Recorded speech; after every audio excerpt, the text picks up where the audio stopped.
The capture of Venezuela's president is no longer just a regional crisis. It has triggered a global diplomatic confrontation. Now, China has broken its silence after U.S. forces captured Venezuelan leader Nicolás Maduro. Calling the move a blatant use of force, China says Washington has crossed a serious line. China says it is deeply shocked. In a sharply worded statement, Beijing condemns the U.S. military strike on Venezuela and the capture of its president. China's foreign ministry calls the action a blatant violation of international law, saying Venezuela's sovereignty has been trampled. Beijing accuses Washington of hegemonic behavior, warning that the move threatens peace and security across Latin America and the Caribbean. China says it firmly opposes the use of force against a sovereign state and rejects any justification offered by the United States. Earlier, Iran and Russia launched a scathing attack on U.S. over its Venezuela operation. Tehran's foreign ministry issued a lengthy condemnation, calling the attack a clear breach of Venezuela's sovereignty and international law. Iran describes the operation as unlawful, warning that such actions undermine global stability and set a dangerous precedent. Russia also responded swiftly and forcefully. In a rare early morning statement, Moscow accused the United States of committing armed aggression.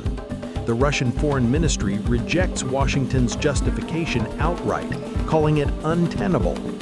Moscow says ideological hostility has replaced diplomacy and warns that escalation could spiral beyond control. From Beijing to Tehran to Moscow, major powers are lining up against Washington's move.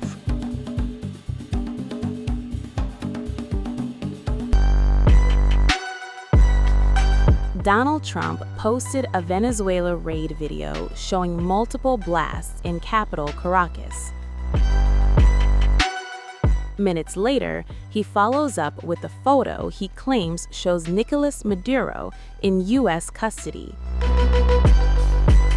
And then comes the statement, the clearest signal yet of Washington's intentions. The first post is a video. A Venezuela raid, multiple blasts, heavy fire, all soundtracked to Fortunate Son. Donald Trump puts it online himself.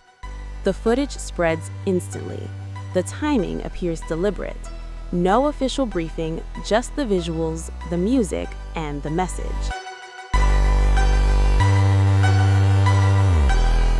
Then comes the image. Trump posts a photo on his Truth Social platform. A blindfolded man seated. Trump identifies him as Venezuelan leader Nicolás Maduro. The caption reads, Nicolás Maduro on board the USS Iwo Jima. No further details are provided. Within hours, Trump escalates again, this time with words. Trump announced U.S. is going to run Venezuela until a safe transition of power can take place. Late last night and early today, at my direction, the United States Armed Forces conducted an extraordinary military operation in the capital of Venezuela. Overwhelming American military power, air, land, and sea, was used to launch a spectacular assault. And it was an assault like people have not seen since World War II. It was a force against a heavily fortified military fortress in the heart of Caracas to bring outlaw dictator Nicolás Maduro to justice. This was one of the most stunning, effective, and powerful displays of American military might and competence in American history. And if you think about it, we've done some other good ones, like the attack on Soleimani, the attack on al-Baghdadi, and the obliteration and decimation of the Iran nuclear sites just recently. in an operation known as Midnight Hammer, all perfectly executed and done. No nation in the world could achieve what America achieved yesterday, or frankly, in just a short period of time. All Venezuelan military capacities were rendered powerless as the men and women of our military, working with U.S. law enforcement, successfully captured Maduro in the dead of night. It was dark. The lights of Caracas were largely turned off due to a certain expertise that we have. And we are ready to stage a second and much larger attack if we need to do so. So we were prepared to do a second wave, and we are ready to stage a second and much larger attack if we need to do so. So we were prepared to do a second wave if we needed to do so. We actually assumed that a second wave would be necessary, but now it's probably not. The first wave, if you'd like to call it that, the first attack was so successful, we probably don't have to do a second, but we're prepared to do a second wave, a much bigger wave, actually. This was pinpoint, but we have a much bigger wave that. And the obliteration and decimation of the Iran nuclear sites just recently in an operation known as Midnight Hammer. America will never allow foreign powers to rob our people or drive us back into and out of our own hemisphere. That's what they did. Furthermore, under the now deposed dictator Maduro, Venezuela was increasingly hosting foreign adversaries in our region and acquiring menacing offensive weapons that could threaten U.S. interests and lives. And they used those weapons last night. Potentially in league with the cartels operating along our border. All of these actions were in gross violation of the core principles of American foreign policy, dating back more than 2 centuries, and not anymore. All the way back, it dated to the Monroe Doctrines, and the Monroe Doctrine is a big deal, but we've superseded it by a lot. By a real lot. They now call it the Monroe Document. I don't know. It's Monroe Doctrine. We sort of forgot about it. It was very important, but we forgot about it. We don't forget about it anymore. Under our new national security strategy, American dominance in the Western Hemisphere will never be questioned again. Won't happen. Our precision and competence. You rarely see anything like it. You've seen some raids in this country that didn't go so well. They were an embarrassment. Everyone's coming back to us. The future will be determined by the ability to protect commerce and territory and resources that are core to national security. These are core to our national security. Just like tariffs are, they've made our country rich. And they've made our national security stronger than ever before. Capacitated.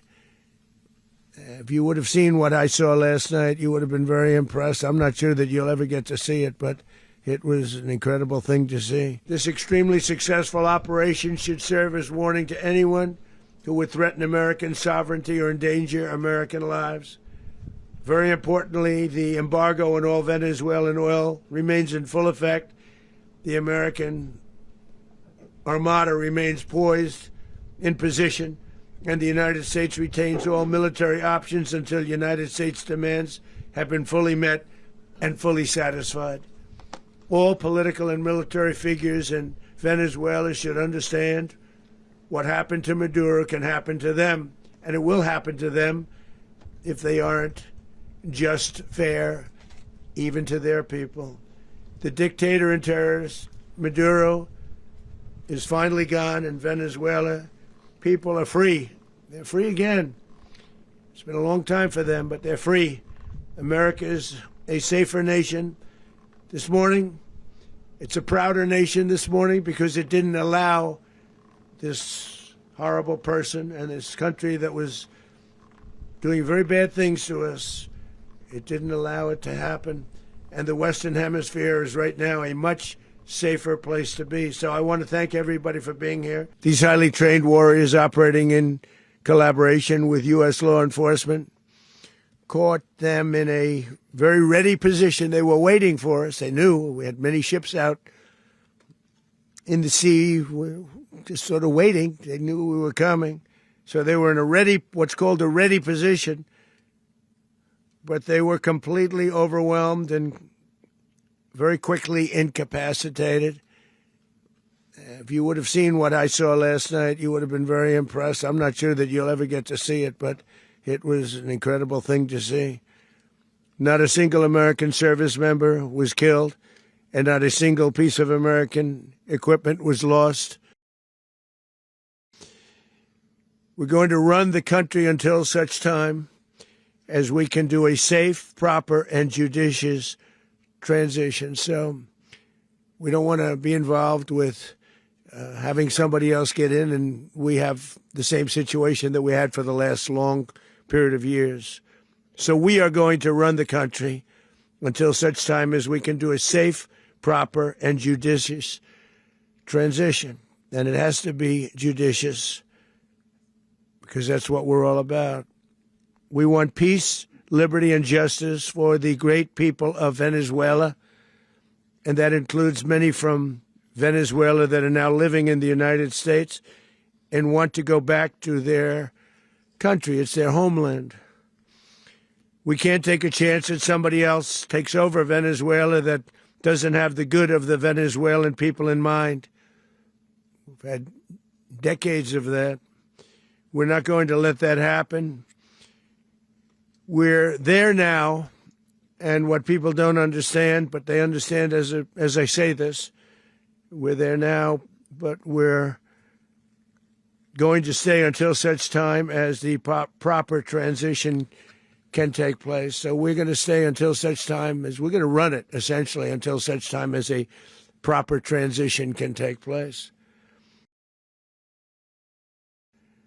We're going to have our very large United States oil companies, the biggest anywhere in the world, go in, spend billions of dollars, fix the badly broken infrastructure, the oil infrastructure, and start making money for the country. And we are ready to stage a second and much larger attack if we need to do so. So we were prepared to do a second wave if we needed to do so. We actually assumed that a second wave would be necessary, but now it's probably not. The first wave, if you'd like to call it that, the first attack was so successful, we probably don't have to do a second, but we're prepared to do a second wave, a much bigger wave, actually.